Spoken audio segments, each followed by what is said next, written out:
I rise in support of H.R. 1076, the Preventing the Financing of Illegal Synthetic Drugs Act. As we are all painfully aware, fentanyl is a poison that is afflicting every community across America. This poison is a synthetic opioid 50 times more potent than heroin and 100 times more potent than morphine.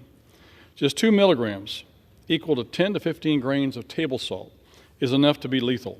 This is why I'm grateful that members like Congresswoman De La Cruz have hit the ground running on common sense legislation, like H.R. 1076, to sever the lifeblood that keeps the fentanyl business model going, which is its financing.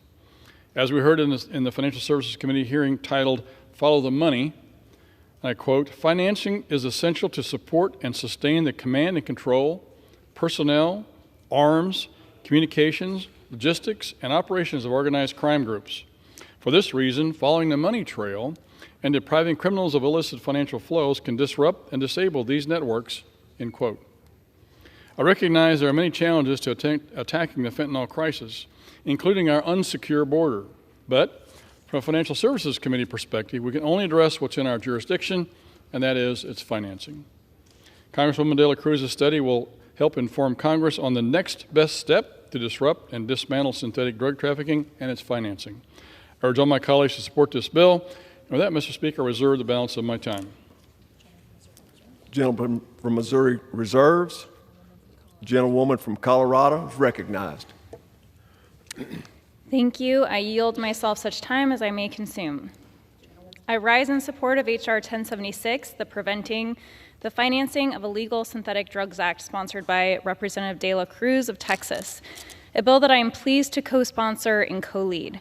Thanks to collaboration on both sides of the aisle, this bill offers a well-written study focused on the financing and proceeds of the illicit synthetic drug trade that is victimizing communities across the country.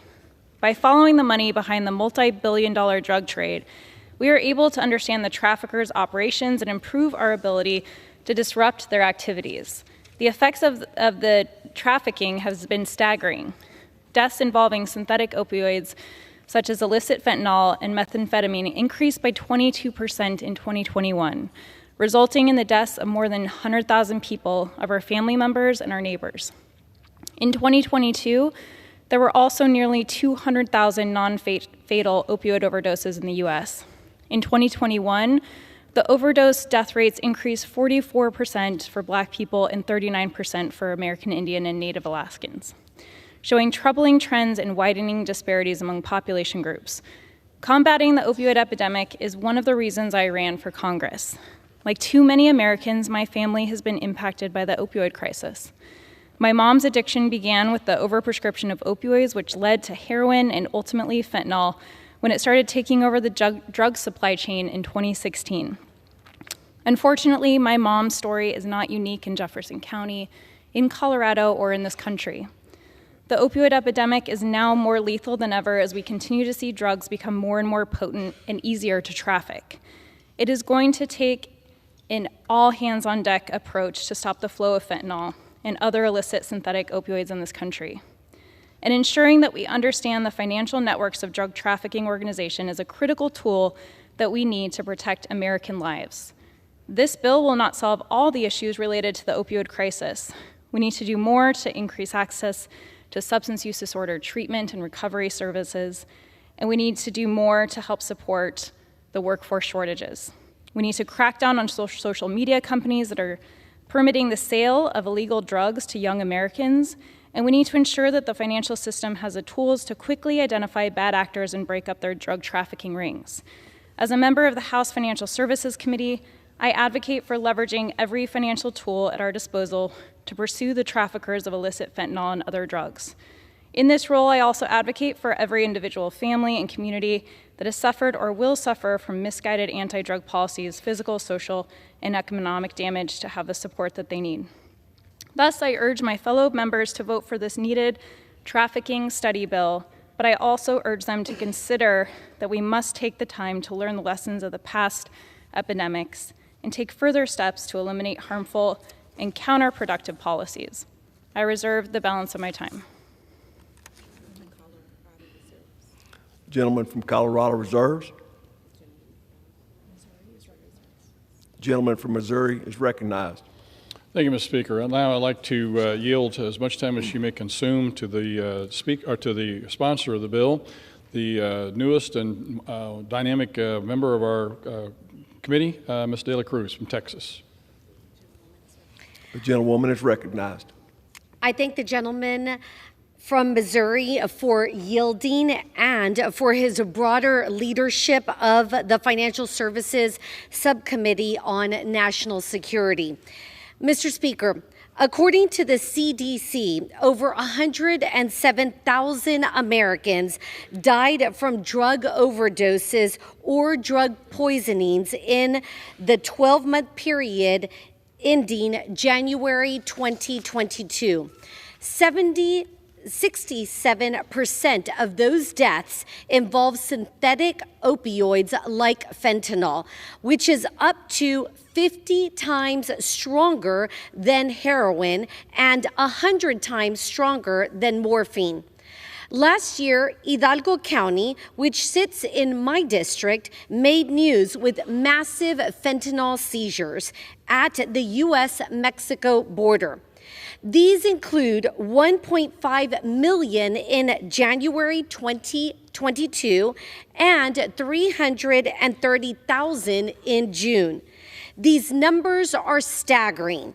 According to law enforcement, an illicit investment of $30,000 or less could yield $6 to $32 million.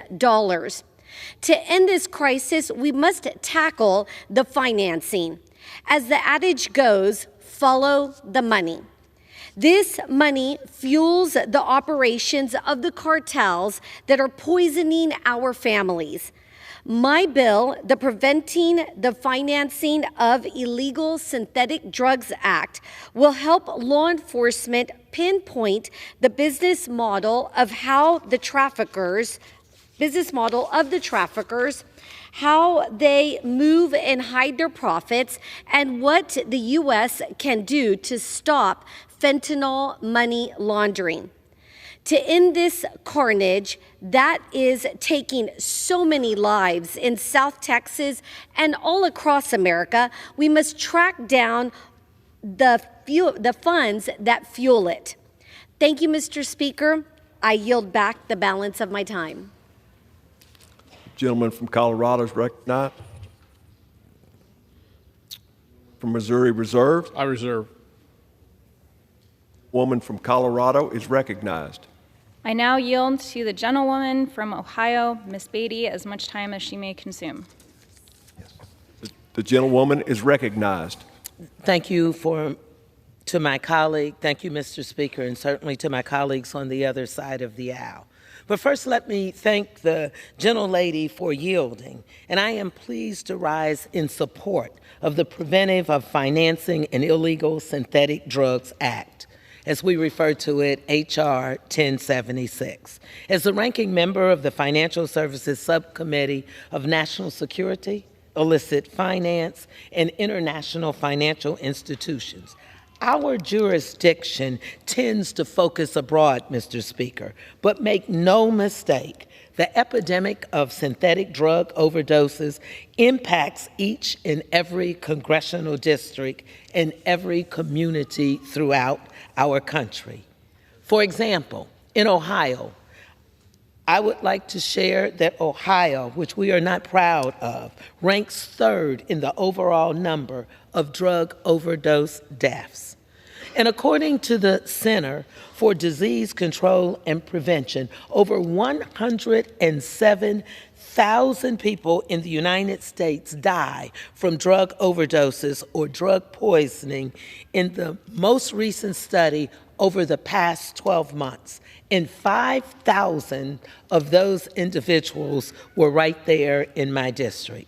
Let me also share, as my colleague and our chair of the committee has stated to us, under the bill, the GAO would examine these illicit financial flows from and to foreign nations, including China, and will review the business of the trafficking of synthetic drugs and related illicit finance, such as participation in transnational criminal organizations and behaviors. So if we're going to stop the flow of illicit drugs like fentanyl and meth and the tragic loss of lives that they bring with them, then we need to know more about the who, the where, and the how the illegal trafficking trade is taking place.